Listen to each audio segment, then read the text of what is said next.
오늘 본문을 가지고 내 짐을 지고 함께 짐을 지다 라는 제목으로 함께 말씀을 나눕니다.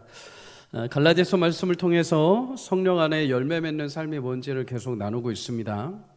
육체의 소욕을 따르지 않고 성령을 따라 행하는 삶을 통해서 우리는 성령의 거룩한 열매를 맺게 되는 줄 믿습니다. 성령의 열매는 하나님과 성도 나 개인과의 관계 가운데 나타나는 열매이기도 하며 동시에 성도가 성도 간의 공동체 안의 관계 가운데 거두는 열매이기도 합니다. 지난주에 공동체 안에서 서로 금해야 할 일 또한 반대로 상호 간에 행해야 할 바람직한 태도에 대해서 나눴습니다. 금해야 할 것은 개인의 헛된 영광을 위해서 서로 노엽게 하거나 투기하지 말라는 것이죠. 또한 반대로 상호 간에 행해야 할 바람직한 태도는 공동체 안에 연약한 믿음으로 성령의 거룩한 가르침을 따르지 못하고 범죄한 자가 있다면 온유한 심령으로 그를 바로잡아주고 동시에 자신 스스로도 나도 그런 유혹에 넘어가지 않는가, 나도 그 시험에 빠져 있지 않은가 돌아보라는 것이었습니다. 그러면 이렇게 여기까지 말씀을 나누면 이렇게 생각이 들 수 있습니다. 나는 나 살기도 바쁘고 내 문제 하나도 건사하기 힘든데 왜 굳이 누군가를 그렇게 배려해야 되고 누군가를 위해서 그렇게 선을 베풀어야 되는가? 왜 믿음이 연약한 자들을 신경 써야 하는가? 그냥 나 혼자 편안하게 신앙생활을 하면 되지 않은가? 이렇게 생각할 수 있습니다. 여러분, 이렇게 생각한다면 내가 아직 구원받은 것이 무엇이고 나를 구원하신 하나님이 나를 어디로 부르셨는지를 아직 정확하게 인지하지 못하는 것입니다. 2주 전에 우리는 주일 예배 때 목장이 왜 필요하고 왜 하나님이 목장을 통해서 부흥을 주시고 역사하시는지를 함께 말씀을 나눴습니다. 구원받은 하나님은 그의 자녀들을 예수님을 인격적으로 만나게 하시고 회심하시게 합니다. 거룩한 주님의 십자가 은혜 앞에 서면 우리는 반드시 회심이라는 과정을 거치게 되어 있습니다. 인격적으로 흔히 예수님을 내가 만났다라는 것이죠. 예수님의 죽으심과 부활이 내가 믿어지고 예수님이 나를 위해 죽으셨다는 개인의 고백이 이제 나의 간증으로 체험으로 나오기 시작을 합니다. 이런 체험을 할 때 가장 먼저 드러나는 것이 뭐냐면 회개가 일어나게 됩니다.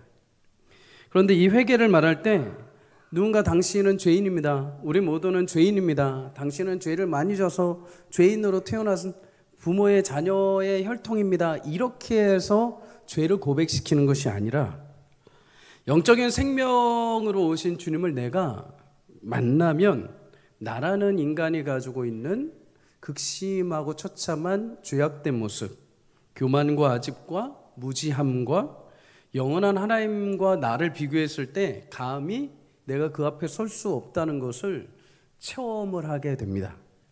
그래서 우리는 하나님 앞에 내가 예수님을 만나면 반드시 자복하고 회개하는 과정이 반드시 들어가게 되어 있습니다. 여러분, 이 회개의 은혜가 더 깊어지는 게 뭐냐면 하나님은 그렇게 회개하고 자복하는 심령들, 내가 영광스러운 주님을 배웠을 때 이사야의 고백처럼 화로다 나여 망하게 되었도다. 내가 그 거룩하신 영광의 하나님을 내가 배웠다라고 할 때 그 영광스러운 주님 앞에 나의 죄악됨이 드러남과 나의 무지함이 밝혀짐과 동시에 내가 그냥 꼬꾸라질 수밖에 없는 거죠. 근데 하나님이 그렇게 우리를 바닥까지 내려가게 하신 이후에 거기에서 생명의 성령의 법으로 우리를 새롭게 하십니다. 나를 완전히 벗기시는 거죠. 내 안에 나로 꽉꽉 묶여있던 나의 죄악과 탐욕과 나라는 인간의 본성을 다 들춰내시는 겁니다. 다 들춰내면 우리는 어떻게 될까요? 바닥을 칩니다. 세상 사람들이 나의 모든 죄악을 다 하면 그냥 바닥을 치는 거죠. 사람들이 내 죄를 알면 바닥칩니다. 그런데 여러분, 하물며 하나님이 나를 아신다면 끝없이 바닥까지 내려가죠. 근데 그렇게 바닥을 치면 하나님이 거기서 성령의 은혜로 우리를 새롭게 담아주십니다. 여러분, 우리가 새롭게 뭔가를 덧입히기 위해서는 다 비워야 됩니다. 다 비워내야 됩니다. 예수를 만나고 내 안에 있는 모든 죄가 다 회개하고 성령으로 새롭게 체험받는 은혜가 우리 모두에게 있기를 주의 이름으로 축복합니다. 여러분, 인격적으로 예수를 만났다는 것, 예수님의 죽으심과 부활하심이 내 것이 되고 내가 주님으로 새롭게 되었다라는 것을 고백하죠. 새롭게 된 주의 자녀들은 이제 하나님이 세우신 공동체 안으로 하나님이 불러주십니다. 그 전까지 내가 살기는 살지만 하나님의 공동체 안에 들어올 수 있는 자격이 없었습니다. 교회를 다니고 안 다니고의 문제가 아닙니다. 하나님이 영적으로 거룩하게 부르심을 받은 하나님의 자녀된 공동체 안에 우리를 모으시는 것이죠. 그것이 외적으로 보였을 때 교회이고 목장인 것입니다. 예수님은 믿음 안에서 내가 이제 막 시작한 어린아이와 같은 성도, 이제 막 내가 예수를 믿고 시작한 성도가 자라가도록 하시기 위해서 하나님은 공동체인 교회로 이렇게 불러주십니다. 그리고 서로 안에서 격려하고 위로하고, 또한 이 원석과 같은 성도들이 서로 안에 말씀을 배우고 서로 안에 신앙생활이 다듬어지면서 성숙해져가는 과정을 거치게 하십니다. 사도행전에 보면 예수님이 승천하신 이후에 사도들이 복음 전파를 해서 수천 명씩 예수를 믿습니다. 그런데 예수를 믿고 나서 반드시 세워진 게 뭐냐면 교회 공동체였습니다.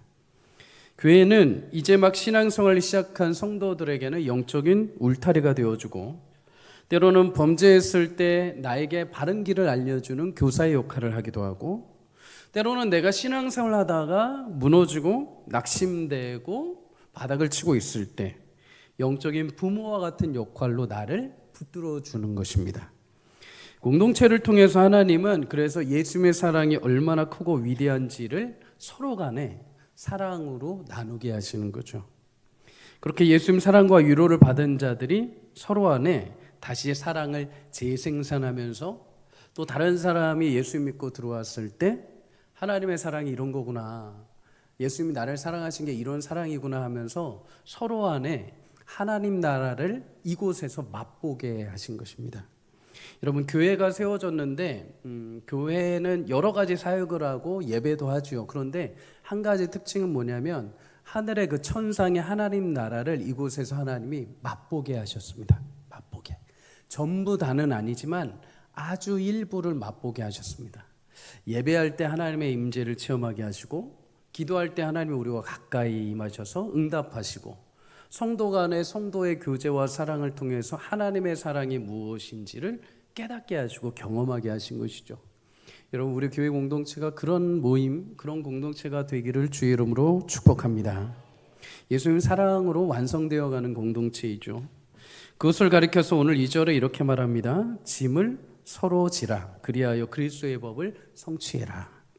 그리스도의 법이라는 것은 율법을 말하죠. 근데 이 율법 너무 많습니다. 이거를 한마디로 정리하면 누가복음 10장 27절에 하나님을 사랑하고 내 이웃을 내 몸과 같이 사랑해라. 이게 율법 한 문장으로 하자면 그리스도의 법인 것이죠. 이 땅에서 성도가, 교회가 하나님 나라를 세울 수 있는 유일한 재료가 있다면 딱 하나입니다. 그거는 사랑입니다. 사랑. 사랑으로만 교회는 세워지게 되어 있습니다. 예수님의 사랑의 핏값으로 교회가 세워진 것처럼 교회가 영적으로 부흥하고 하나님이 임재하시고 성령의 역사가 일어날 수 있는 유일한 재료는 오직 예수 그리스도의 사랑입니다. 사랑.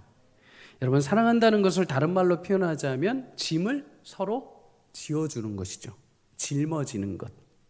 성경에 보면 짐이라는 단어는 크게 3번이 등장을 합니다. 짐의 종류가 3개죠. 첫째는 예수님이 나를 위해 짊어지신 짐을 가리켜 짐이라고 합니다. 마태복음 11장 28절을 함께 읽어봅니다. 시작. 수고하고 무거운 짐진 자들아 다 내게로 오라, 내가 너희를 쉬게 하리라. 아멘. 오늘 이 밤에 기도할 때 하나님이 여러분의 무거운 짐을 주님께서 거두시고 쉬게 하시는 축복 있기를 바랍니다. 여러분, 예수님이 나를 위해 짊어지신 이 짐은 내가 해결할 수 있는 게 아닙니다.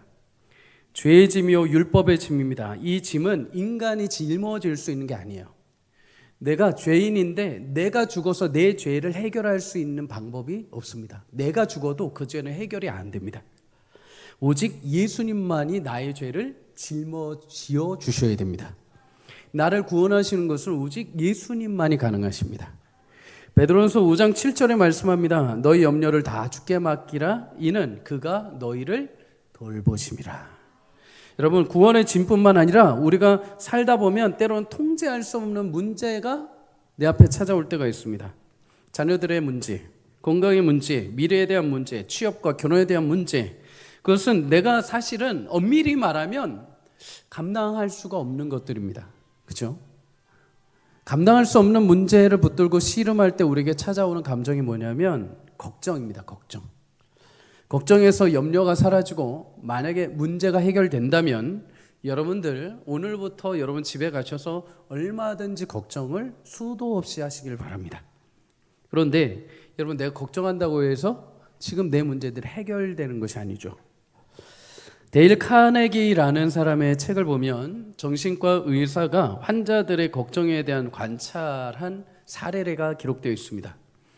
약 40%의 걱정은 절대 일어나지 않는 일에 대한 걱정이요, 30%의 걱정은 이미 지나간 과거에 대한 걱정이요, 약 12%의 걱정은 타인의 시선에 대한 비판에 대한 걱정이요, 10%가 건강에 대한 걱정이라. 그런데 여러분 이 모든 걱정들은 사실 아직 일어나지도 않았고 또 이미 지나간 것들입니다. 그리고 나에게 큰 영향을 주지 않는 걱정들이죠. 실제로 환자들 가운데 의미 있는 걱정은 딱 8% 정도에 불과했다고 합니다.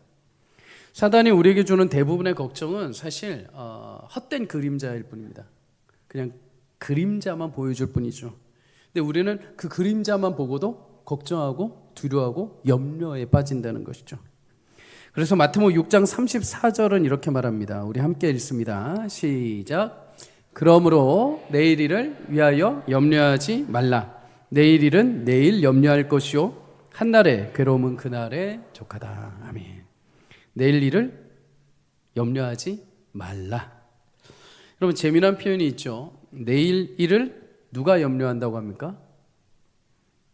방금 못 보셨습니까? 다시 말씀을 띄워줘 보십시오. 내일 일을 내일이 염려한대요. 그죠? 무슨 의미일까요? 내일 일은 내일이라는 그 하루와 시간 가운데 그 일을 감당하도록 하나님이 그날의 은혜를 또 주신다는 것입니다. 여러분 오늘 하루도 많은 짐과 염려 속에서 하나님의 은혜로 우리가 살아온 것처럼 내일의 짐이 온다면 내일 역시도 하나님이 내일 그 짐을 감당할 수 있도록 은혜를 부어주신다는 거죠. 하나님의 은혜는 매일 아침마다 새롭습니다. 예레미야 예가 3장 22절 23절은 그래서 주의 인자와 긍휼이 아침마다 새로우시다. 여러분 매일마다 하나님이 주시는 은혜가 여러분 삶에 가득 차고 넘치기를 주의 이름으로 축복합니다. 빌립보서 4장 6절에 7절은 그래서 이렇게 권면합니다. 함께 읽습니다. 시작. 아무것도 염려하지 말고 다만 모든 일에 기도와 간구로 너희 구할 것을 감사함으로 하나님께 아뢰라.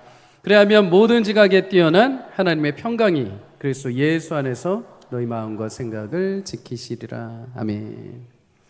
하나님의 은혜, 오늘의 은혜로 하나님의 은혜는 멈추고 끝나는 것이 아닙니다. 내일 새롭게 하나님의 은혜는 또다시 공급해 주십니다. 새롭게 살아갈 날에 대한 의미와 힘을 하나님이 부여해 주실 것입니다. 여러분 그러니 염려보다 걱정보다 하나님 앞에 기도와 간구로 나올 수 있기를 주의 이름으로 축복합니다. 주께서 염려가 아닌 평강의 마음으로 여러분들을 채우시고 새롭게 하시는 은혜를 주실 줄 믿습니다. 여러분 두 번째 짐이 있는데 그건 뭐냐면 그 짐은 내가 짊어지는 짐입니다. 내가 하나님께 받은 사명이라고 할 수 있죠. 사명. 5절에 보면 각각 자기의 짐은 짊어져라 이렇게 말합니다. 내가 예수를 믿고 나서 하나님의 자녀가 되면 그때부터 이제 순종함으로 나는 이제 변화된 삶을 살아갑니다. 예수를 믿고 우리의 영혼의 심령의 변화가 있고 성령을 통해서 순종할 때 우리 삶의 외적인 부분들이 변화가 일어나게 됩니다. 이전에 육체의 소욕을 따르던 인생이 이제 주님이 너무 좋아서 주님이 원하시는 선택, 주님이 원하시는 결정을 따라 내 삶을 바꾸는 것이죠. 동시에 내 삶의 현장에서 하나님이 나에게 맡겨주신 사명, 예를 들어 직분자 또는 목자 또는 교회에서 여러 가지로 봉사 섬김 또는 가정 안에서 믿음의 남편과 아내로 직장에서 학교에서 내게 허락하신 믿음을 가진 사람으로서 살아낼 수 있는 환경과 사명을 내게 허락해 주십니다. 여러분 그것은 다른 누군가가 해줄 수 있는 것이 아니라 하나님이 나에게 주신 몫입니다. 나에게 주신 거죠. 나에게. 사명입니다. 사명. 목회자에게도 십자가 사명이 있죠. 설교를 하고 영적인 교훈을 가르치고 교회와 성도를 위해서 신방하고 기도하는 것. 여러분, 이거는 다른 사람이 대신해 줄 수 있는 게 아닙니다. 하나님이 저에게, 교육자들에게 부탁하신 일이고 맡겨주신 일입니다. 짐이요 사명이죠. 근데 여러분에게도 마찬가지입니다. 예수님을 믿고 난 이후에 주님을 따르고자 할 때 각각 개인에게마다 하나님이 여러분에게 허락하신 사명과 짐이 있다는 것입니다. 충남 부여 시골에 신성교회에서 섬기시는 김지희 사모라는 분이 있습니다. 아마 보신 분들도 있을 거예요. 요즘에 SNS를 통해서 많은 간증을 시골교회 개척교회 사모인가? 아무튼 이렇게 많이 활발하게 활동하고 계세요. 원래 이 사모님 모태신앙입니다. 어려서부터 교회는 다녔지만 이렇게 주님과의 깊은 만남은 없던 상태였죠. 청소년 시절에 건강이 좋지 않아서 이제 부모님이 헬스장을 다니라고 이렇게 끊어주셨습니다. 헬스 운동을 너무 잘한 거예요. 그래서 오가는 사람들이 이 사모님, 청소년 시절에 이 사모님을 보고 이 헬스 트레이너인 줄 알고 이 사모님에 가서 운동을 물어볼 정도였다고 합니다. 굉장히 이 운동에 있어서 뭔가 좀 특출났던 거죠. 그래서 체육대학교에 입학해서 주변의 권유로 헬스 대회까지 나갑니다. 거기서 1등을 했대요. 대학을 중퇴하고 헬스 트레이너를 이렇게 권면받아서 아르바이트로 시작을 했습니다. 당시에 20살 초반인데 월 1,000만 원씩 벌기 시작했답니다. 뭐 다들 월 1,000은 기본적으로 버나 봐요. 참, 우리 교회 성도님들은 하나님이 채워주셔서 이쪽에 재능이 있던 거죠. 그러다가 이제 헬스하는 사람들이 이제 보통 이제 바디 프로필 사진을 찍는데 그것까지도 겸업을 하기 시작을 했습니다. 이 사업도 대박이 나기 시작을 합니다. 젊은 나이에 엄청난 부를 거머쥔 거죠. 코로나 시기가 왔을 때 3년 정도 아예 교회를 나가지도 않았답니다. 그 시기에 어디를 갔냐면 유흥업소를 간 거죠. 화려하게 부를 즐기고 차를 타고 화려한 아파트에 살고 유흥을 즐기면서 살기 시작했습니다. 그러다가 어느 날 술을 마시는데 술을 함께 마시던 친구가 너 교회 다니지? 하면서 약간 신학적인 얘기를 한 거예요. 하나님 살아계시고 왜 그런 얘기를 술집에서 했는지 모르겠지만 그러다가 이 친구가 갑자기 문득 맞다 너 교회 다니지? 내가 소개시켜 줄 사람이 있어 하면서 교회 오빠를 소개시켜 준 겁니다. 여러분, 하나님은 유흥업소에서도 역사하시는 줄 믿습니다.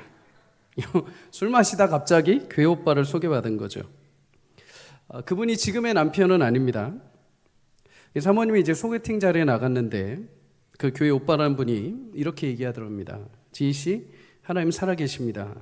우리는 늘 깨어 있어야 합니다. 이 말을 딱 듣고 이 사모님이 마음이 조금 상했다고 합니다. 그리고 내가 모태신앙이고 어려서부터 성경 공부도 해왔고 나 교사도 열심히 해왔는데 지금 잠깐 이러고 있는데 나에 대해서 뭘 안다고 저렇게 얘기를 하나요? 그래서 그 자리가 열띤 토론장이 됐다고 합니다. 내 신앙은 이랬고 저랬고 막. 그런데 돌아오는 길에 계속 그 형제의 그 말이 자신의 가슴에 계속 남아있는 거죠. 어떻게 보면 하나님이 그 형제를 통해서 이 사모님을 다시 컬링하신 거죠. 부르신 겁니다. 그 뒤에 내가 젊은 날 어린 시절에 그렇게 신앙생활 할 때 그때 물질적으로 부유하지 못하고 화려하지 못했지만 그때 참 기뻤고 즐거웠고 감사했지라는 마음이 문득 들더랍니다. 그래서 다시 마음을 먹고 청년부로 다시 돌아갔죠. 집회 가운데 예배를 하는데 하나님이 계속 마음을 주시더래요. 어떤 마음을 주시냐면 주님, 제가 이 땅의 삶을 살다가 마지막에 마무리하고 주님 앞에 섰을 때 하나님께 제가 충성된 종이라는 칭찬을 받고 싶습니다. 이런 마음이 들었다는 거예요. 근데 그렇게 기도하고 있는데 순간 하나님이 푹 하고서 자신의 인생을 순간적으로 확 할머니까지 되도록 지금 청년 때부터 할머니까지 시간이 확 가는 것으로 순간적으로 보이셨다는 거예요. 할머니가 되고 나니까 어떻게 됐을까요? 죽어서 하나님 앞에 대면하는 순간을 맞이한 거죠. 깨닫게 된 게 뭐냐면 죽음이란 것은 모든 인간에게 찾아오는 것이고 마지막에 우리 모두는 하나님 앞에 설 수밖에 없구나. 이거를 하나님 기도 가운데 체험시켜 준 겁니다. 그렇게 하나님 앞에 설 때 나는 그러면 어떻게 해야 되는가? 내가 세상의 수많은 물질과 환락과 이런 것들을 내가 누리다 하나님 앞에 섰을 때 하나님이 나를 과연 착하다 충성된 종이라 할 수 있을까? 그래서 인생의 목표를 바꾸기 시작했습니다. 하나님, 제가 주님 앞에 선 날 충성된 종이라 칭찬받고 싶습니다. 그렇게 마음에 회심이 다시 일어난 거죠. 1년 동안 하나님 앞에 계속해서 기도했다고 합니다. 그런데 기도하는 게 뭐냐면 계속해서 회개 기도만 나왔대요. 계속해서. 여러분, 하나님이 하나님의 사람을 쓰시려면요, 계속해서 그 안에 있는 거 다 끄집어내십니다. 단순히 내가 과거에 이런 죄 저런 죄가 아니라 나라는 존재가 십자가에 못 박혀 죽었다는 것을 처절하게 깨닫게 하시는 것이죠.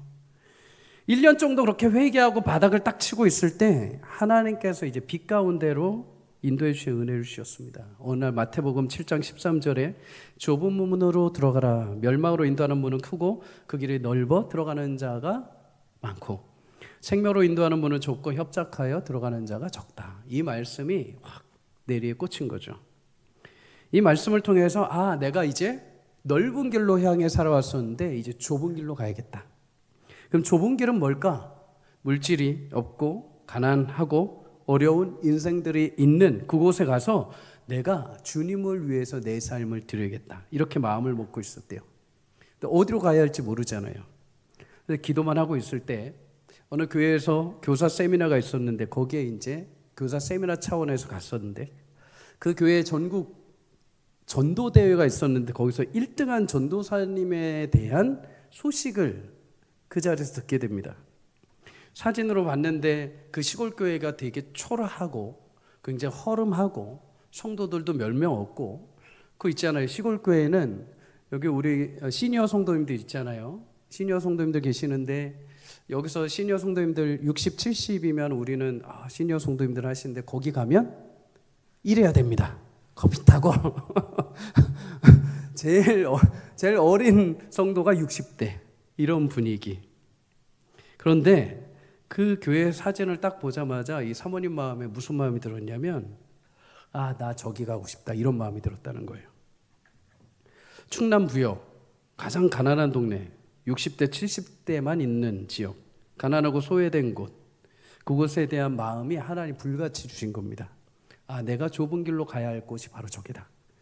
근데 문제가 하나 남았죠. 그 남자 전도사님을 만나야 됩니다. 그런데 놀랍죠. 그 전도사님을 두고 기도를 했는데 그 다음 주일날 본인 교회에 갔는데 교회 주보에 다음 주 수요일 예배의 강사로 그 전도사님 이름이 찍혀 있더랍니다. 하나님이 그 기도에 응답하셔서 그 전도사님을 그냥 아예 사모님 얼굴 눈앞에까지 데려다 놓은 거죠. 그래서 담임 목사님에게 부탁을 해서 이렇게 소개를 받았다고 합니다. 이 전도사님이 처음에 되게 매몰찼대요. 사모 왜 하려고 해요? 저 시골 가서 살 수 있어요? 이러면서 되게 투박하게 말했대요. 그 이유는 뭐냐면 소개팅을 계속 하는데 자꾸만 자신의 사역지를 이제 알려주면은 이제 그 뒤부터 자매들이 연락을 안 했답니다. 본인도 상처를 받은 거죠. 근데 이 사모님이 이미 마음의 준비가 돼 있잖아요. 아무리 투박하게 얘기를 해도 yes, 나 갈 거예요. 그래서 5월 달에 소개팅을 하고 10월 달에 결혼을 했답니다. 그리고 바로 충남 부여에 내려가서 지금까지 사명을 잘 감당하고 있는 거죠. 사랑하는 여러분, 하나님 그의 자녀들 부르시고 각자 짊어지는 십자가의 영광스러운 부르심이 다 있습니다. 누구는 가정에서, 누구는 직장에서, 누구는 학교에서, 누구는 사명자로, 누구는 또 전 인생을 통해서 하나님이 확 들어서 사용하시기도 합니다. 고린도전서 7장 17절을 말씀합니다. 함께 읽어봅니다. 시작. 오직 주께서 각 사람에게 나눠주신 대로 하나님이 각 사람을 부르신 그대로 행하라. 내가 모든 교회에서 이와 같이 명하노라. 아멘. 하나님은 주의 선하신 뜻을 위해서 그 사명을 우리 각 사람에게 나누셨다라고 말합니다. 선한 청지기와 같이 그 일을 여러분 한 사람 한 사람에게 한 조각씩 나눠주신 것이죠. 여러분 지금도 그 사명 한쪽 한 파트가 나에게 여러분에게 나눠진 줄 믿습니다. 그리고 우리는 그것을 심고 열매 맺어야 되는 거죠. 마태복음 25장에 보면 그 유명한 충성된 종의 이야기들이 나오죠. 5달란트와 2달란트 받은 종들은 열심히 수고해서 5달란트, 2달란트의 배를 남깁니다. 주인이 와서 말하죠. 잘하였다 충성된 종아. 그런데 1달란트 받은 종은 그대로 그냥 묵혀둡니다. 이거 내일 아니야. 그냥 주인 오면 대충 다시 주지. 그때 주인이 말하죠. 게으르고 악한 종이라고 말합니다. 여러분, 장례식 예배를 드리면서 항상 소천하신 성도님들 생각할 때마다 종종 말씀으로 주시는 본문이 있습니다. 디모데후서 4장 7절입니다. 나는 선한 싸움을 싸우고 나의 달려갈 길을 마치고 믿음을 지켰으니 이후로는 나를 위하여 의의 면류관이 준비되었도다. 우리는 이 말씀을 장례식장에서 귀하게 여깁니다. 귀하게. 이분 소천하셨지만 하나님 품에 안겼지만은 하나님께서 의의 면류관을 주실 것이다. 근데 여러분, 그 앞에 의의 면류관 앞에 항상 조건이 있습니다. 나는 선한 싸움을 싸웠다. 이게 들어가야 된다는 거죠. 사랑하는 성도님들, 여러분 인생에 허락하신 하나님의 삶 가운데 하나님 부르신 그 사명을 위해서 선한 싸움을 완주할 수 있기를 주의 이름으로 축복합니다. 내가 지금 싸우는 삶은 나를 위한 싸움입니까? 아니면 하나님 나라를 위한 싸움입니까? 우리는 대충 나이스하게 또 이렇게 얘기를 할 수 있습니다. 내가 지금 먹고 사는 것도 하나님 위한 것이고 내가 지금 열심히 공부하는 것도 하나님 위한 것입니다. 맞습니다. 하나님을 위한 것입니다. 그런데 여러분, 그게 핑계가 되어서는 안 됩니다. 그걸로 만족해서 멈추어서는 안 된다는 것이죠. 그 하나님이 나에게 도구로 주신 것입니다. 공부도, 물질도, 건강도 도구로 주신 것입니다. 그 결론을 이루기 위한 도구로 하나님 주신 것이죠. 사랑하는 성도님들, 디모데후서의 그 말씀이 여러분 마지막 날 여러분 하나님 부르실 때에 여러분에게 가장 합당하고 가장 영광스러운 말씀이 될 수 있기를 주의 이름으로 축복합니다. 내가 치열하게 주님, 그래도 치열하게 주님을 위해 달려왔습니다. 그때 맡겨주셨던 그 사명, 참 힘들고 어려운데 그래도 끝까지 잘 견뎌냈습니다. 우리 또한 누군가를 보내드릴 때 하나님 정말 이 성도님, 이 권사님, 이 집사님, 장로님 정말 충성되게 주님 힘써서 달려왔습니다. 그 영광의 면류관을 우리 귀한 영혼에게 허락해 주시고 또한 남아있는 우리에게도 부어주십시오. 그런 은혜가 우리 모두에게 있기를 주의 이름으로 축복합니다. 마지막 세 번째 짐은 공동체가 함께 짊어지는 것입니다. 누군가 아프고 문제가 있을 때, 그리고 시험에 들 때, 낙심에 빠졌을 때 목장과 공동체가 함께 사랑하면서 서로 기도하고 서로 격려하며 서로 짐을 져주는 거죠. 누구는 교사로, 누구는 목자로, 또 누구는 다른 어떤 봉사와 헌신으로 교회 안에서 또 보이지 않게 여러 짐들을 함께 지고 계십니다. 그렇게 짐을 질 때 가장 핵심과 원동력이 무엇이냐? 그리스도의 사랑이라는 것이죠. 여러분, 그 사랑으로 함께 짐을 짊어질 때 교회와 공동체는 하나님 나라를 세우며 예수님이 그토록 원하시는 하나님 나라의 법을 성취하게 될 줄 믿습니다. 여기서 짊어지다라는 이 단어는 예수님이 우리를 위해서 십자가를 지셨다라는 단어하고 똑같은 것입니다. 누가복음 14장 27절에 예수님은 자신의 제자들을 향해서 누구든지 자기 십자가를 지고 나를 쫓으라 이렇게 말씀을 하십니다. 예수님의 십자가는 나의 죄와 허물을 짊어지신 예수님의 사랑입니다. 그것은 예수님만이 나를 위해서 짊어지실 수 있는 거예요. 다른 사람이 짊어져 줄 수 없습니다. 오직 예수님만이 나를 위해서 짊어져 줄 수 있죠. 마찬가지입니다. 우리가 서로를 위해서 짐을 짊어준다는 것, 공동체 안에서 성도의 짐은 여러분 다른 외부 사람이 와서 짊어져 주는 것이 아닙니다. 옆에 있는 교회 성도님이 와서 누구 집사님의 짐을 짊어져 주는 것이 아닙니다. 하나님이 서울 삼광교회로 묶어주시고 우리 목장 공동체 안에 우리를 묶어주신 것은 서로의 연약함, 박 집사, 김 집사, 이 권사 그 짐을 그 공동체가 함께 짊어지도록 하나님께서 영적인 끈으로 묶어주셨음을 기억하기를 축복합니다. 그런데 요즘에 보면은 다 개인 짐은 잘 짊어집니다. 내가 하나님을 위해서 이렇게 살고 이렇게 공부하고 이렇게 일해야지, 그거는 잘합니다. 그런데 서로의 짐은 짊어지려고 하지 않습니다. 물론 짊어졌다가 상처가 많이 찾아왔기도 하죠. 나는 열심히 짊어졌는데 저 사람은 옳거니하고 나한테 짐을 더 주기도 하고, 그래서 마음의 상처와 아픔이 우리 가운데 있기도 합니다. 공동체가 서로를 섬기기보다는 섬기는 사람만 계속해서 주구장창 하고 안 섬기는 사람은 또 안 섬기는 대로 주구장창 요리조리 피해 다니고, 그러니까 왜 나만 해야 돼 하면서 점점 공동체가 서로의 짐을 떠넘기고 안 섬기려고 한다는 겁니다. 더 나아가서는 어떤 사람은 이렇게 생각합니다. 나는 혼자서 충분하다는 겁니다. 나는 이 땅에서 혼자서도 충분히 신앙생활 잘하고 혼자서도 성경 잘 읽고 혼자서도 뭐든지 다 할 수 있어. 굳이 남들의 도움 필요 없다는 거예요. 그리고 남들한테도 굳이 내 짐을 말하고 싶지 않다는 거죠. 그런데 여러분, 멋져 보입니까? 이것을 가리켜서 성경이 뭐라고 하냐면요, 자기 과대평가라고 말합니다. 오늘 3절에 말합니다. 누가 아무것도 되지 못하고 된 줄로 생각하면 스스로 속임이라. 굉장히 어법이 어렵죠. 쉽게 말하면 이겁니다. 자신을 높게 여긴다면 남을 속이는 것이 아니라 자기 자신을 지금 속이고 있는 것이다 라는 것입니다. 아무도 없어도 됩니다. 나 혼자 해도 됩니다 라고 스스로 나는 그 정도 깜냥이 되라고 생각하고 말하고 신앙생활하고 공동체 안에 있는 사람은 다른 사람들을 나는 이 정도 돼요 속이는 게 아니라 스스로 자기를 속이고 있다는 것입니다. 자기는 절대 그럴 수 없는 존재임에도 불구하고 그렇게 할 수 있다고 생각하는 것이죠.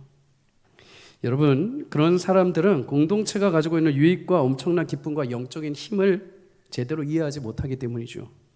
예수님은 교회 공동체를 그리스도의 몸으로 각 지체로 부르셨습니다. 각 지체가 떨어져 있으면 아무것도 아니죠. 그것은 비참한 신체의 그냥 한 조각에 불과합니다. 그러나 여러분, 서로 떨어져 있던 신체가 함께 연결되고 붙어 있으며 완벽한 인간이 됩니다. 무엇을 할 수 있고 움직일 수 있고 무엇인가를 이룰 수 있는 인간이 되는 것이죠.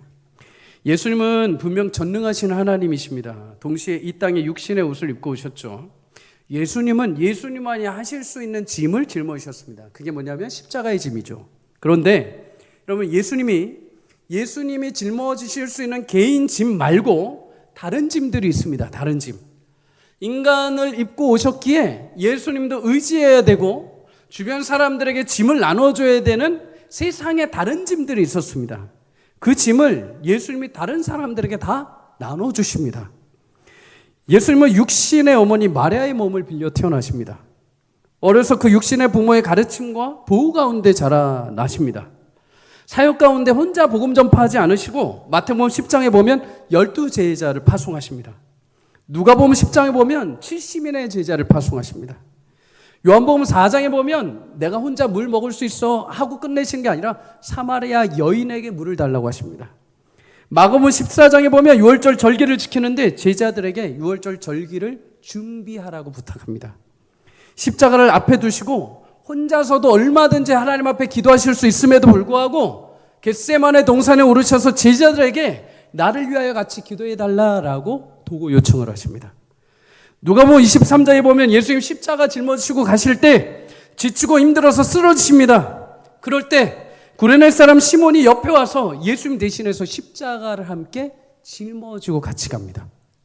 예수님도 이 땅에 계시는 동안 자신이 우리를 위해서 짊어져야 될 짐은 자신이 짊어지시고 반대로 함께 나누어야 될 짐, 함께 의지해야 될 짐이 있다면 그의 제자들과 그의 가족들과 그의 주변 사람들과 함께 그 짐을 나누어 주셨다는 것입니다. 사랑 여러분, 그리스도 안에서 서로 함께 짐을 짊어짐으로 그리스도의 법을 성취하는 놀라운 은혜가 있기를 주의 이름으로 축복합니다. 예전에 군대 갔을 때 보충대에서 이렇게 통나무를 들고 훈련받는 일이 있었습니다. 통나무가 생각보다 여러분 되게 무겁습니다. 그렇죠? 물 먹으면 더 무겁습니다. 이걸 어떻게 하느냐면 개인 군장을 일단 메고 하이바를 쓰고 소총을 차고 방독면을 씁니다. 그리고 통나무까지 드는 거죠. 이게 굉장히 불편합니다. 개인 짐이요. 그런데도 개인 짐이 반드시 필요합니다. 전쟁이 나면 소총이 반드시 필요하고 화생방이 발생하면 방독면이 반드시 있어야 되고 내가 개인 장비는 며칠 동안 전쟁을 할 때 나를 지켜줄 수 있는 것들이죠. 개인 짐 반드시 있어야 됩니다. 그런데 여러분, 이 개인 짐을 메고 같은 내후반 병사들끼리 조를 짜서 통나무를 들고 저쪽에서 이쪽 골대 돌아서 선착순 이렇게 하면은 여러분 뛰기 시작을 하잖아요. 그러면 내 불편했던 이 짐이 느껴질까요? 안 느껴질까요? 안 느껴집니다. 통나무 짐만 느껴집니다. 통나무 짐도 그 무게 자체가 느껴지는 게 아니라 내 내후반 병사들이 같이 드니까 이 짐이 가볍게 느껴지는 거죠. 되게 신기하죠. 군장만 메고 뛰면 되게 무거운데 군장보다 더 무거운 통나무를 들고 뛰잖아요. 이건 아무것도 아닌 게 됩니다. 그런데 이거를 누가 같이 듭니까? 함께 뛰는 병사들이 같이 뛰는 겁니다. 그러면은 열심히 뛰어가지고 돌아와서 거기에 승리를 하고 월차를 안 받고 좋은 결과를 맺게 되는 거죠. 사랑하는 여러분, 그리스도 안에서 서로 안에 하나님이 주신 영적인 짐을 함께 짊어지는 것은 짐의 무게를 무겁게 하는 게 아니라 가볍게 하는 것입니다. 오히려 내가 개인의 짐조차도 이거 함께 짊어질 때 어느 순간 이 짐의 무게가 사라지고 하나님께서 이 짐을 통과하게 하실 때 주시는 영광스러운 은혜를 모든 성도들이 맛보게 하시는 줄 믿습니다. 미국에 가면은 캘리포니아에 보면은 거대한 삼나무가 있습니다. 그죠? 삼나무 숲, 레이우드 숲이 있죠. 온 사방이 나무로 가득 빼곡히 세워져 있습니다. 예전에도 한번 말씀드렸습니다. 한 그루당 100m가 넘습니다. 그런데 뿌리는 3m 정도밖에 안 들어가 있습니다. 그럼 바람이 불면 분명히 넘어져야 되는데 안 넘어집니다. 이게 어떻게 가능한가? 사람들이 이렇게 땅을 파봤더니 그 얇은 뿌리가 서로 나무끼리 서로 연결되어 있는 것입니다. 서로가 서로를 지금 붙잡고 있는 거죠. 그냥 나무 한 그루가 아니라 그래서 거대한 숲을 이루고 있는 것입니다. 사랑하는 여러분, 잠언 11장 25절은 말합니다. 남을 윤택하게 하는 자는 자기도 윤택하여지리라. 여러분, 남을 윤택하게 하는데 왜 내가 윤택하게 될까요? 그와 내가 연결되어 있기 때문이죠. 그가 윤택하게 되면 나도 윤택하게 되고, 그가 건강해지면 나도 건강해지는 것입니다. 전도서 4장 9절에 10절을 이렇게 말합니다. 두 사람이 한 사람보다 나으면 그들이 수고함으로 좋은 상을 얻을 것입니다. 혼자서 상을 얻는 것보다 함께 얻는 게 훨씬 더 좋은 상을 얻게 된다. 여러분, 개인상보다 단체상이 훨씬 더 좋죠? 아닌가요? 단체상이 훨씬 더 고가의 그런 게 있잖아요. 사랑하는 여러분, 마지막날 하나님 앞에 섰을 때 주님 저 혼자 잘했어요. 혼자 개인상 주십시오 라고 하기보다 하나님, 우리가 부족하지만 서로 이렇게 땡겨주고, 좀 늦었지만 서로 이렇게 밀어주고, 좀 아팠지만 서로 이렇게 일으켜주면서 하루하루 한 걸음 한 걸음 이렇게 걸어왔습니다. 주님, 저 혼자 온 게 아니라 이 성도님, 저 장로님, 저 권사님이 계셨습니다. 하나님, 우리 부족하지만 그렇게 한 걸음 한 걸음 걸어왔습니다. 우리를 축복하시고 우리에게 그 은혜의 면류관을 주십시오.